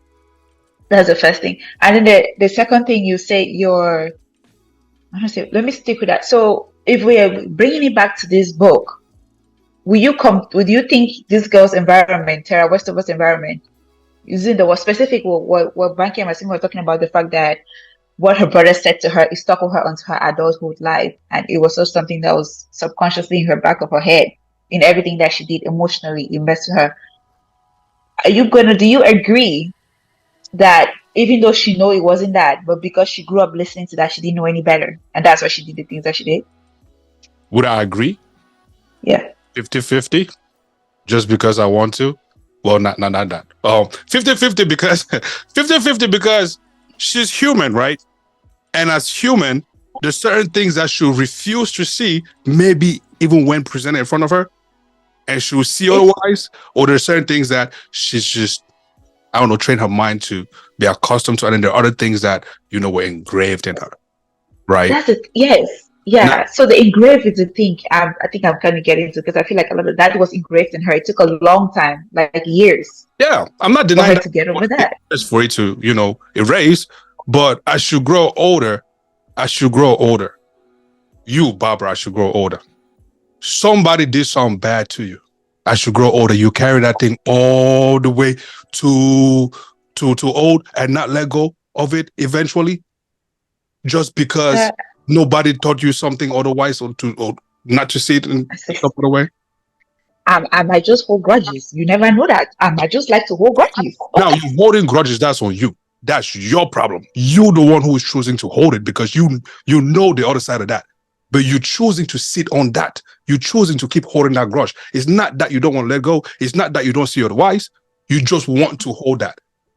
But this thing is that they told this girl from the time she was born that if she just looks at the boy, she's a whore. If she smiles at the boy, she's a whore. If she wears his skirt, she's a whore.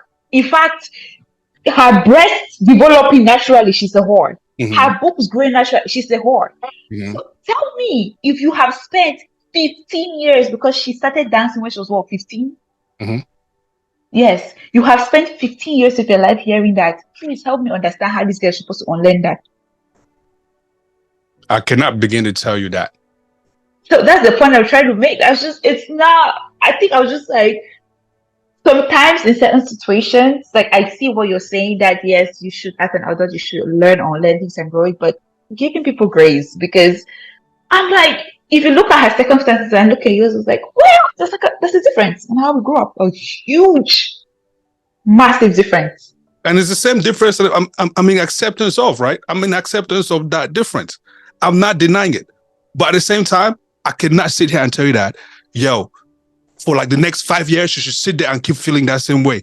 I know people have different ways of healing, but the minute a certain amount of time has passed, that your thing that you keep holding on to, now you're choosing to hold on to it. It's not because you don't want to let go. Now, you can sit there and tell me that you cannot put a time span to it, and I would totally agree with you. But where me, myself, and I'm coming from, I would tell any and every person, your healing has a timestamp. After that timestamp, don't bring that shit around me. When we together, let's be us happy. Now, you want to be mad? I'll remind you, this shit happened 5 years ago. Let go of this shit. Let's move on. Okay. Listen. You know what? I have a thing. I can respect that. I can respect that so much. I think I would have to disagree on that. In the sense that healing is not a straight line. Healing is not linear, right? Say something happened to me today. Now, 5 years down the road, will I still feel the same way that I felt today? No. But will I still feel a type of way about it? Yes. And just because I feel a type of way about it doesn't mean that it's not valid. Because the way that the depth of the trauma, it's one that only I can feel. I may not be able to explain it in a way for anybody else to get it. But yes, if I'm feeling 5 years down the road, I'm feeling as hurt as I felt the first day, then okay, then I have a lot of work to do. But to say that, I should be completely healed in X amount of time, I don't think healing has a time stamp. Let me put it like that. The physical healing or mental healing, I don't think it has a time stamp. I 200% agree with you, right? I 200% agree with you. And let me walk down as you explain, right? Like, yes, there's no timestamp to it. And 5 years down the line, I'm not expecting you to forget everything 100%, but I'm also not expecting you to remember everything like it happened just yesterday, like most people do. Now, where I'm coming from, I'm saying, 10 years from today, don't be talking to me like this shit happened yesterday. It happened 10 years ago. 10 years ago. If 10 years 10 years today, you are still speaking with that much anger, conviction, like it just happened yesterday, oh, Jesus, that's my cue to run away. Either you could just shut up, let's enjoy this moment, or we could just part ways. No hard feelings. And I think I have all the right to feel that way. Well, let me put it that way. You do have the right to feel that way. Yeah. Just like the other person has the right to feel the way that they feel. Definitely. But yeah, I get the point that you shouldn't feel the same way.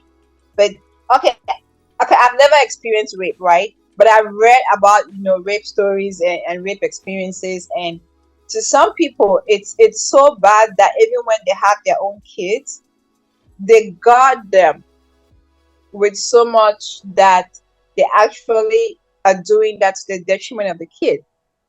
Yes, they have to heal their trauma in order not to pass that over to the kid. But that doesn't mean that the hurt is not still there. Yeah, I agree with you. It does not mean that the hurt is not still there. The hurt is still going to be there. But like I mentioned in one of our podcasting episodes that we recorded, right? Like someone like me, for example, I kid you not. And I don't mean this any way offensive, shape, or form. Like for me, if I'm dating somebody or if I'm going to get married to somebody, I so wish and I pray that they tell me that, that was something that I experienced. If they know for a fact that they're still dealing with that, give me the opportunity to walk away so that I don't have to deal with this. Yeah. Give me the opportunity to walk away because I don't want to deal with it. Now, I'm not saying that what you're dealing with is not bad. It is, but I don't want to carry that weight. Jesus carried his cross. Does that mean I have to also go and carry a cross? No. He gave me a different type of cross to carry. Oh, okay. You know what I mean? It's a different type of cross I'm carrying, which is not visible to most people, which I am carrying, and most of us are. So with that sense, I want to be able to pick and choose what type of cross I carry because there are some crosses that are very heavy for me. They're just very heavy. Okay. Listen, as somebody who has lingered to get healed of something, right? I would say this. It's true there's no timing on healing, right? But past a certain point, you have to ask yourself if you really want to be healed. Yeah. And I feel like sometimes, and I'm saying this and before, as somebody who has lingered with trauma, and sometimes you feel so attached to that thing that you don't want to let go, and that delays your healing process.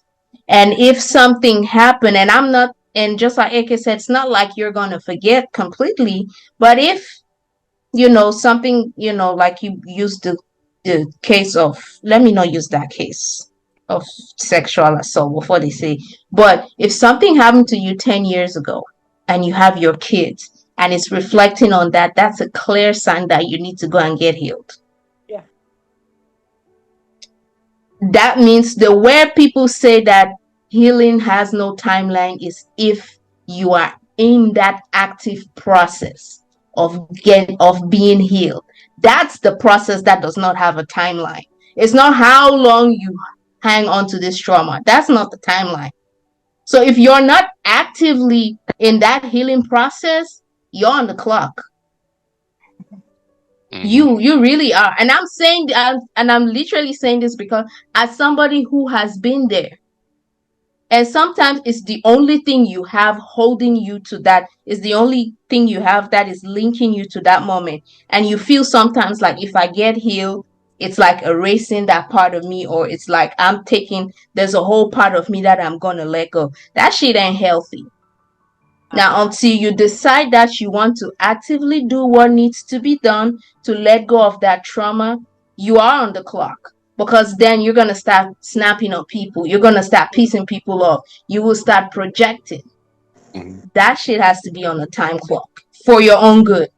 Now, if you're in the process and doing all that, yes, it's not like, oh, you have to be in therapy for 6 months for this. You can be in therapy for 3 years for it, but you're actively doing the work that is needed for you to move on.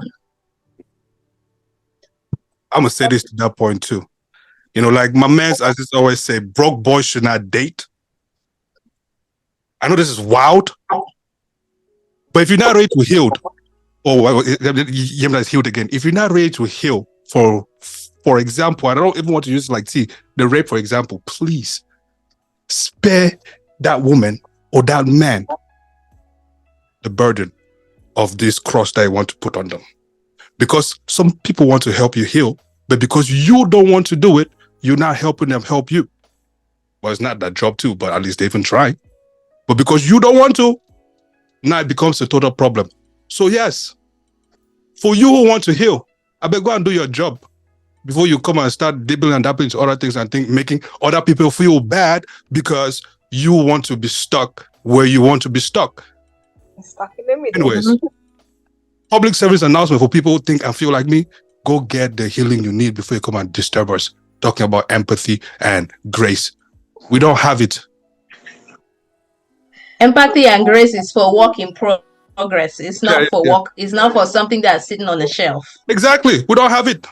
Please, people should not bring us. Stop making us feel bad because you want to feel good about yourselves. Go and actually do the work to feel good. Yes.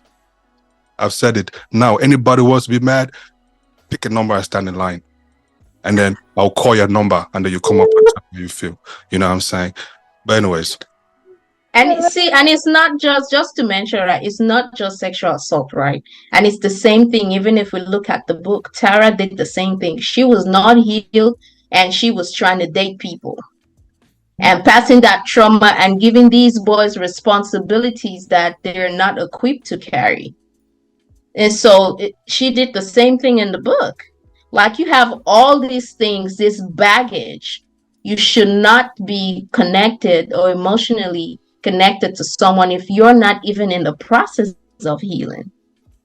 And that's why I feel like, for some reason, I don't know, I guess Drew was God sent. They lasted longer than anybody else, but every other guy she dated was like, I give up. And there were times when her brother would beat her up and stick her head in the toilet pot, and she will go in the room and cries like, I think he's gonna kill me. Should I come and get you? No, don't come and get me. And dude is like, what the hell? He's going to kill you if you stay in that house, but you don't want to leave. Now, where does that put that person? And so I agree. Before we start going around and, you know, what they call it, yoking ourselves to people, at least the least you can do to that person is be on that journey of healing. That's the least you can do for someone, because people are not equipped. Your trauma, you are equipped to carry it. Don't transfer, because I know I don't want to carry something that I'm not equipped for. You will break me, then me and you will end up in therapy for different reasons. But it's also possible to feel like you've healed, and then you meet somebody and just unravel the whole thing. You're like, wait a minute, I thought I healed from this. But see, if you thought you healed from something, keyword, if you thought you healed from something, please, when it happens, like you say, you thought you healed from it, just keep thinking you did. Find a box and lock it and throw it far away and just keep thinking you healed from it, please. Pull a Tara's mom. Saying many times it will be your reality. or better yet, better solution is do not say, this is why I'm traumatized by this thing in that particular moment. Yeah, you ain't healed. That is true. I'm saying, just zip it. Wait the following day when you're very calm, and then bring it up like a topic of conversation, and don't show no trauma in the thing. Just talk about it, bring all the points, but you don't have to say trauma. We don't really have to be saying certain things, though. We really don't have to be using certain words. We could just have a normal conversation and just go about our day. Because sometimes when you put a certain word to something, it gives a connotation to it, and it makes the conversation way harder, way tedious than it's supposed to be. Also, understand that, AK, once you heal from a trauma, right, that thing becomes a trigger for you. Yeah, And just as you mentioned, right, a trigger is not a rehashing of the trauma. Now, what a trigger would do for you is like be calm and then discuss it and say, okay, when this happened, this was how I felt. That's dealing with a trigger. Now, if something happens fresh off the bat and you go 0 to 100, that's clear indication that you just swept it under the carpet. You did not heal. Those triggers will never go away. They're like scars. They will forever be. But now you've gained that control to be able to identify and say, ooh, this is about to trigger me. But now you're rational and logical about how you approach it. It's different. Before they come and say, Terez said, please, let me put my PSA. this conversation actually reminds me of a line in The Mountain Is You where she said, what triggers you heals you. And Yes. in as much as I don't agree with it, I later on cannot agree with it because you will not know if you're healed if you're not triggered. And Yes. depending on the emotions that is being triggered, you can tell based on the intensity of the emotion that's being triggered, you can tell where you are on that healing timeline or trajectory.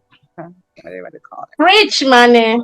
You know, it's like, for example, to what you're saying, Manne, for example, two couples just chilling, and then one person chews like a cow. You know, the person hates when the other person chews like a cow. Wow. But because this person likes this person loves this person so much, they have to find a way to deal with it. So they've shocked it for so long, they can't shock it no more because this person just keeps abusing it. So they find a way now to talk to them in a very nice way, like, hey man, listen, man, I know that, your father's raised cows growing up and you interacted with them so much, but please, that attitude is long gone. You don't have to keep chewing like them. Now we are civilized, you know what I'm saying? Things like that. So yeah. Okay. Yeah. But that's a pet peeve. That's not a trigger. There you go. A trigger is linked to trauma, but I get your point. You haven't had trauma to people just chewing like that. Trust me, I laugh because that's something I cannot stand. If you chew loudly, but anyway, I digress. It's not connected to the book. But anyways, man, listen. I think we went rogue there for a bit. It was good to let off. Hey, Barbara. Barbara and Nora, you guys are just they're just smiling. You guys don't have traumas too.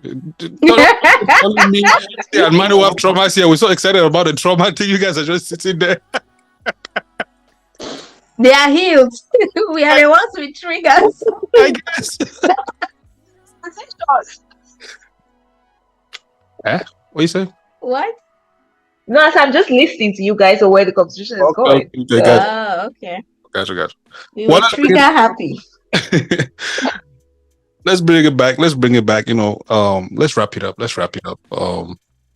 Educated, a memoir by Tara Westover, I think. Yeah, Westover. What are you guys' conclusion? Nora, let's start with you as we wrap up this episode. I think that the book it gave me good perspective. It made me appreciate my education. I always say to myself that no matter how much student loans are knocking on my door, I would do college days over again all the time. So a book like this definitely makes me appreciate my education, just not even just college, just education period. Mm-hmm. Because that's a sad life to live. Ignorance is not bliss. I don't think that ignorance is bliss. I think that family could have, it is what it is, but I think their lives have definitely been different in many ways. I like the perspective of the book. I feel really bad I just hate the fact that she had to go through what she did with Sean. It's something that I wish for nobody, but it was definitely a good perspective for me to just see how blessed I am by my education. Yeah. Thank you, Nora. Oh, for those listening, what do you do? What was? Just That says it all. Okay, move. Let's move on. Let's move on. That says it all. Let's move on. Barbara, what's your? What up? Oh, the book I like the fact that you have Educated. headphones on today. By the way, you know, what I mean, you sound crystal clear. You look like you're about to go perform a song because you know those people that headphones go backwards. You know what I'm saying? So, but anyways, continue. Sorry. Educated. See, nah, I've lost the chapter. Quick, give me a second that for me. Anyway, this book, Educated, yes, I do. I'm going to piggyback off Nora that it gives you a different perspective into education and the importance of it in people's lives. But I think each character taught me something from the dad to the mom. There's one thing about the father, the parents, especially the dad, he was very family oriented, if anything. He was very heavy on that. To his definition of what family is, whatever his definition that was, because he had a crazy definition of family, but to him, he was very family focused, which I think that was a good thing. However, the main character of the book, Tara, she is what I call an embodiment of self improvement because looking at where she started from and to where she is right now, that is a lot resilience and self growth for anybody. And I think it's something that anybody can learn from if you read the book, especially from her. There was a part in the book that I think it was very hard for me to listen to. I think from chapter 34 to about 36, the ending when she had the whole mental breakdown. I was so emotionally invested in it that I had to fast forward. It was too much for me to watch her go through that. But it took her going through that for her to get to the point for her to snap out of whatever phase she was. So her character specifically, I think she's something that every woman or any person, woman, man needs to learn from because she is a walking billboard of self-improvement. Like I started from nothing and this is where I came. So you cannot tell me that all these obstacles, you cannot overcome them because baby girl had obstacles. She had mountains to climb. She had rugged paths to go through. She somehow figured out a way. I think the resilience built from whatever her environment was, she figured out a way to surpass them and get to where she is. So, but it's a good read. It's an amazing read. It teaches us a lot. It teaches us a lot. And it gave me a little perspective of how people can use religion to manipulate people. Like, it opened my eyes to a lot of things. So, if anybody has the opportunity, I do recommend to read it. Just be patient when you read it. It's a good read, and you're going to learn quite a lot from it. So. Mm-hmm. Thank you. Manne. What I like about the book is because I have read a couple of memoirs, and this is the first that develops more than one character.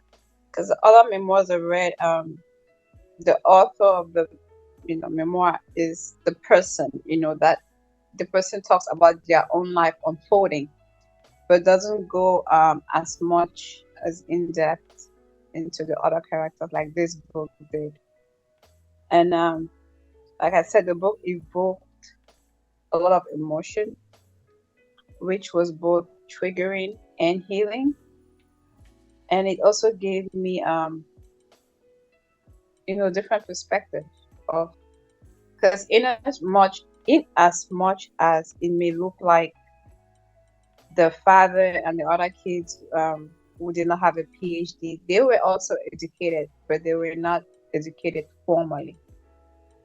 So it gives a different perspective of different kinds of education, because in a day-to-day there are people who are being homeschooled, and it's something that I've always wondered about, like people who are being homeschooled versus people who are being formally educated. How does their life turn out?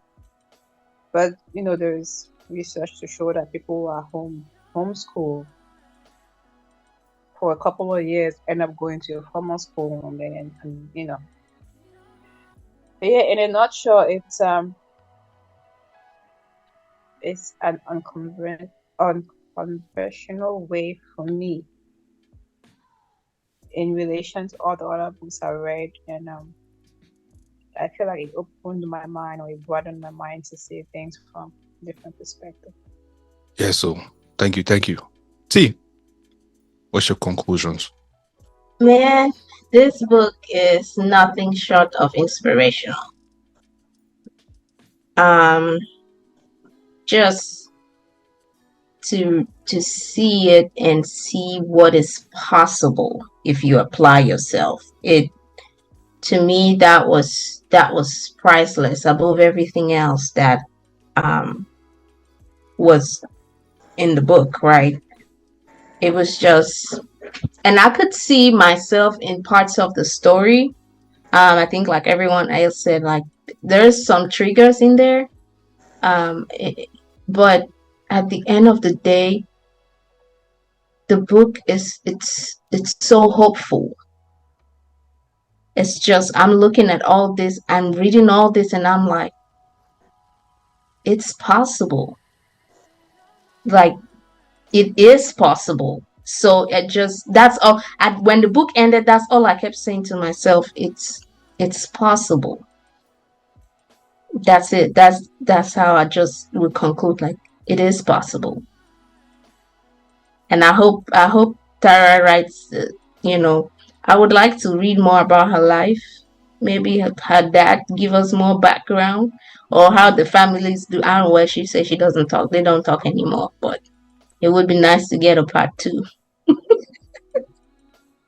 Yeah, a follow up of the line. Yeah, so I don't know, man. Y'all don't said it all.